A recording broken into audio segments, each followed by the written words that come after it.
Well, let's stay with Mike Willesee, who's been in Tahrir Square. It's now the middle of the night in Egypt, but there's a great deal of nervousness about what the new day will bring.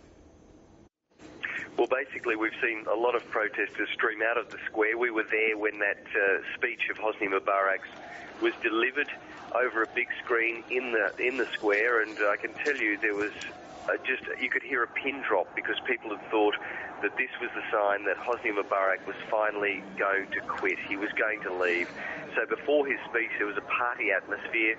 During the speech, it was like someone had come home and pulled the plug out of the stereo. The party stopped. And then there was anger, and everyone started to stream out of the square, mainly young men. But there is still a hard core that's inside the square, and we understand that from tomorrow, or from today rather, later today, that protest will again swell, and it could be the largest number of people we've seen in the 18 days the demonstrations have been going on. Well, last week, Mark, the army said it wouldn't fire on protesters. Is that still the situation? How great is the potential for this to become violent and bloody? The potential is there for bloodshed, that is very certain, especially given that the protesters say that today's protests after main midday prayers will involve tens of thousands of extra people coming in. It will be the largest number of protesters in the square since the protests began, and they're saying that after main midday prayers, they want to march on the state TV building. Now, that's one of the most heavily fortified buildings in the whole of Cairo.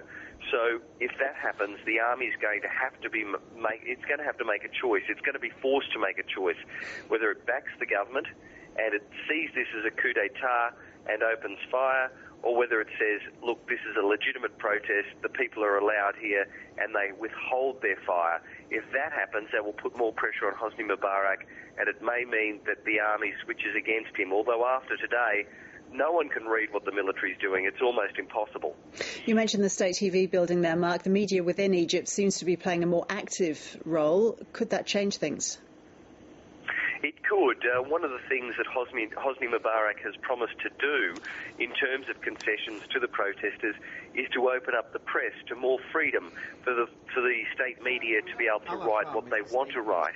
Now, whether that happens is debatable, but we are hearing that some journalists have decided that, yes, we may work for the state, but now we are going to act like a free media.